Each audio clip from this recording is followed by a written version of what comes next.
¿Quién no ha escuchado hablar del TOC, del trastorno obsesivo compulsivo, normalmente relacionándolo con una preocupación excesiva por la simetría u orden de los objetos? Pero el TOC es mucho más que esto, no es el ser ordenado. ¿Qué conlleva el TOC? ¿Qué son las ideas obsesivas y las compulsiones?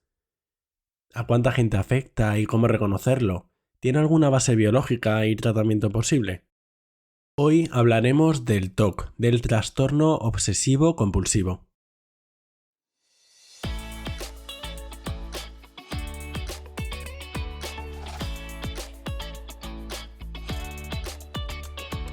Buenos días, bienvenido a Entiende tu Salud, un podcast divulgativo para aprender sobre medicina y temas sanitarios de forma sencilla. Yo soy Gonzalo Vaquero Sanz y en otras redes sociales puedes encontrarme en Twitter, Facebook, Instagram y TikTok como @entiendetusalud, y además si quieres aprender en un formato diferente, cada jueves te mando un email con un consejo para cuidar tu salud o un contenido para aprender. Puedes apuntarte directamente a mi newsletter en el link que te dejo en la descripción o en mi web gonzalovaquerosanz.com. ¿Qué es el trastorno obsesivo compulsivo? El TOC, abreviándolo, es una patología muy compleja, muy incapacitante y además bastante poco entendida popularmente. Actualmente está dentro de los trastornos de ansiedad. El TOC se caracteriza por la presencia de dos cosas: de ideas obsesivas y de actos compulsivos. Después explicaremos qué es cada una de estas cosas. El TOC, por otro lado, ha tenido un aumento de prevalencia en los últimos años, probablemente por su mayor diagnóstico, no por el aumento de los casos per se. ¿A cuántas personas afecta? Aproximadamente al 2% de la población, y casi la mitad de los casos comienzan antes de los 15 años.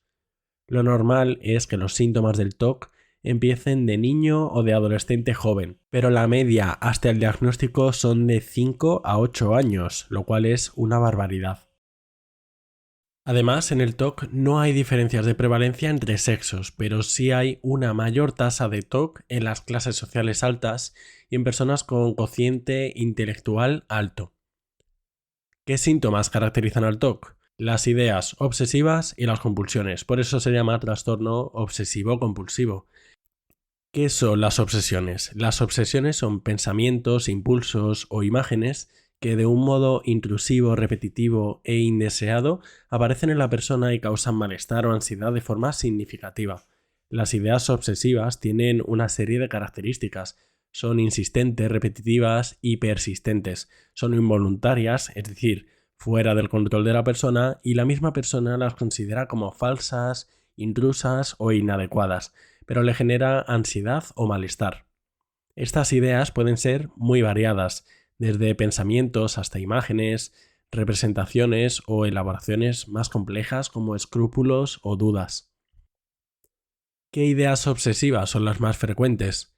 Son típicas las preocupaciones exageradas de limpieza, de gérmenes o de contaminación. También son típicas las ideas obsesivas de lesionar a otras personas, el tener imágenes reprobables o prohibidas de alguna índole como sexual o religiosa, la necesidad de orden, simetría o perfección en lo que rodea a la persona en sus acciones, el miedo a olvidar, perder o extraviar algo, o la rumiación de pensamientos largos, improductivos o inconclusos sobre un tema. Ya ves que son cuestiones muy variadas y pueden ser muy heterogéneas entre cada persona. Las obsesiones, por tanto, no son simples pensamientos excesivos acerca de los problemas de la vida real. Ves que es algo más complejo, más abstracto, más simbólico y carente de sentido. Te lo recuerdo, estas ideas obsesivas, para considerarse patológicas y que pudieran estar dentro del TOC, deben ser repetitivas, persistentes, involuntarias y provocar ansiedad o malestar. Hasta aquí las ideas obsesivas. ¿Qué hay de las compulsiones? Las compulsiones son comportamientos o actos mentales recurrentes, intensos, apremiantes, cuyo objetivo, importante aquí, es el de contrarrestar, evitar o reducir el malestar generado por la obsesión. Es decir, el objetivo de la compulsión es calmar la ansiedad producida por el pensamiento obsesivo. Compulsiones frecuentes son el de lavarse repetidamente las manos, el de comprobar reiteradamente algo, el de contar continuamente, tocar un número muy determinado de veces. Este ritual, esta compulsión, tiene consecuencias negativas que interfieren en la vida cotidiana de la persona y además es claramente percibido por los demás como algo patológico. Estas compulsiones tienen mucho simbolismo, son percibidas como bastante absurdos o misteriosos. Por ejemplo, tener que tocar un múltiplo de 3 un determinado objeto, o el dar un número determinado de veces vueltas alrededor de la mesa antes de sentarse a comer. Pero otras veces estos actos son de una complejidad extrema y pueden llevar horas realizarlos.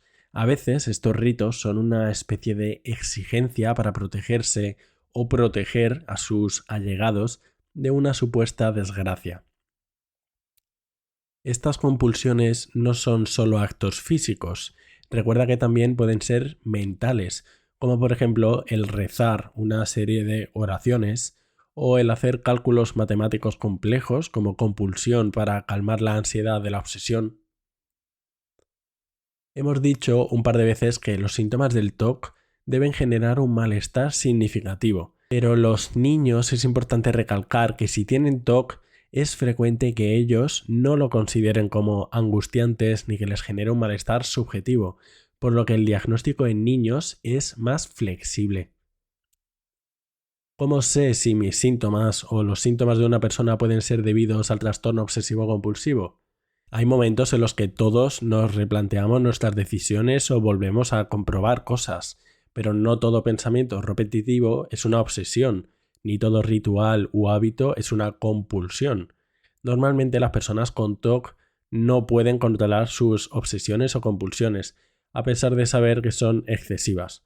Además, suelen dedicar más de 1 hora al día en total a sus obsesiones o compulsiones, no obtienen placer con sus compulsiones, sino que les generan un alivio temporal de su ansiedad.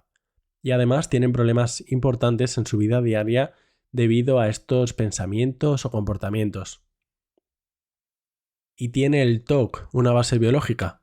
Sí, pero como todo, en realidad, la depresión tiene que tener una base biológica, y en este caso las ideas obsesivas y las compulsiones tienen que tener una base biológica a la fuerza, porque al final, aunque suene algo deshumanizante, somos química, y química es lo que subyace a todas nuestras acciones, y en este caso a todas las patologías que acontecen.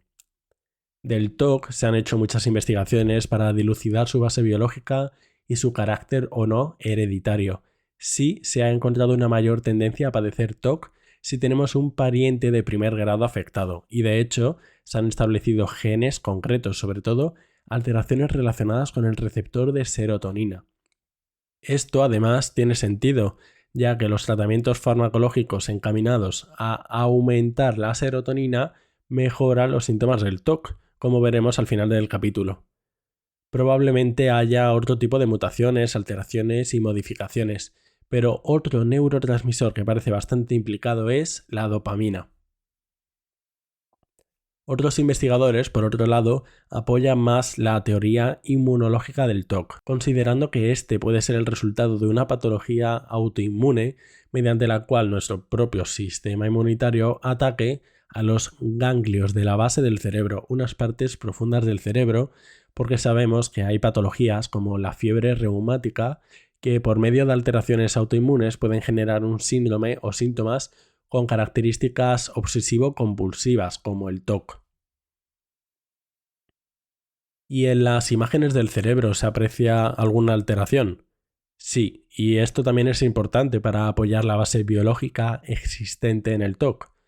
Por medio de estudios de neuroimagen, se ha demostrado que las personas con TOC a menudo tienen diferencias en la corteza frontal y en las estructuras subcorticales del cerebro. Estas áreas cerebrales afectan a la capacidad de controlar el comportamiento y las respuestas emocionales. Los investigadores también han descubierto que varias áreas del cerebro, redes cerebrales y procesos biológicos desempeñan una función esencial en los pensamientos obsesivos, en el comportamiento compulsivo y el temor y la ansiedad asociados. Esto, además, también explica la utilidad de los tratamientos que se suelen poner para el TOC.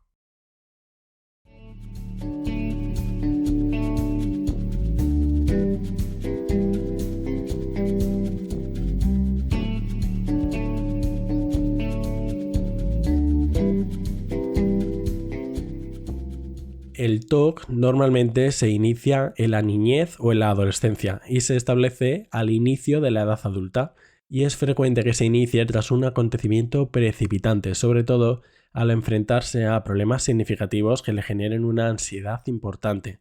El cuadro clínico suele comenzar con una obsesión o compulsión que dura meses o años y que puede cambiar de una a otra. El TOC tiene una evolución crónica y un curso fluctuante, es decir, hay periodos de mejoría y otros de empeoramiento, y la ansiedad es un factor importante para desencadenar periodos de empeoramiento. Es importante decir que el TOC tiene una alta comorbilidad con otros trastornos, es decir, que muy frecuentemente ocurre a la vez que otros trastornos como la depresión, el abuso de sustancias, la fobia social, trastornos de la conducta alimentaria o esquizofrenia. El TOC también se asocia frecuentemente a trastornos de tics que implican movimientos o sonidos repetitivos. El diagnóstico de TOC puede ser difícil de realizar porque los síntomas pueden ser similares a otros trastornos y además suele tardarse bastante en acudir a un profesional. El diagnóstico es clínico, por medio de los síntomas y con una serie de escalas y pruebas validadas, y desde luego el diagnóstico específico debe aportarlo un médico psiquiatra. ¿Cómo se trata el trastorno obsesivo-compulsivo? ¿Cuál es el abordaje? Muy importante que el abordaje sea multidisciplinar, haciendo hincapié sobre todo en la psicoterapia y en el tratamiento farmacológico. La psicoterapia es fundamental para enseñar a que se puede resistir a las obsesiones. Las técnicas con mayor evidencia son la terapia cognitivo-conductual y la terapia de exposición y de relajación para contener el descontrol emocional. Los tratamientos en psicoterapia del TOC se suelen enfocar con técnicas de exposición, por ejemplo, manchando la mano de la persona si esa es la idea obsesiva y previniendo la respuesta con técnicas de relajación y evitando el ritual o la compulsión posterior que haría normalmente la persona para aliviar esa angustia, en este caso por estar manchado. Con eso el paciente se expone gradualmente a los objetos o situaciones obsesivamente temidas y se abstiene de ejecutar los rituales. Esto es bastante desagradable, ciertamente, pero ha demostrado una disminución de los síntomas del TOC y una mejoría progresiva. En cuanto a los fármacos, lo que más evidencia tienen son los inhibidores selectivos de la recaptación de serotonina, los ISRS, que son unos antidepresivos que aumentan la cantidad de serotonina en el cerebro, simplificándolo, pero con una dosis mucho más elevada que para la depresión, y los síntomas pueden tardar hasta un año con tratamiento en mejorar. Hace poco, en 2018, la FDA, la Food and Drug Administration, que es la reguladora de medicamentos y de procedimientos médicos en Estados Unidos, aprobó una forma profunda de estimulación magnética transcraneal junto con medicamentos y psicoterapia para tratar a personas con TOC que no respondían al tratamiento. La estimulación magnética transcraneal es una técnica no invasiva que usa un imán para emitir pulsos de baja intensidad para estimular una parte determinada del cerebro y que en este caso puede dirigirse a áreas específicas del trastorno obsesivo-compulsivo. Además de la psicoterapia en el paciente y el tratamiento farmacológico, es importante igualmente la intervención psicoeducativa en el colegio o en el ámbito de la educación. La intervención familiar para igualmente educar e incidir en el ambiente de la persona es también fundamental, y trabajar en pos de la reinserción y el desarrollo académico y social. Has visto que el TOC es algo más complejo que simplemente la búsqueda del orden o de la simetría de las cosas. Espero que este capítulo te haya ayudado a entender mejor este trastorno tan complejo. Si quieres aprender en otros formatos, también puedes suscribirte a mi newsletter, por la que te mando cada semana un email a tu correo con un consejo para cuidar tu salud o un contenido para aprender. Te voy a dejar el link directamente en la descripción del episodio o puedes buscarlo en mi web gonzalovaquerosanz.com. Además, si quieres seguirme en otras redes, puedes encontrarme en TikTok, Twitter, Instagram como @entiendetusalud, y si quieres ayudarme puedes dejarme una valoración de 5 estrellas en la plataforma donde escuches podcast y recomendárselo a tus amigos si te ha gustado. Muchas gracias y nos vemos la semana que viene.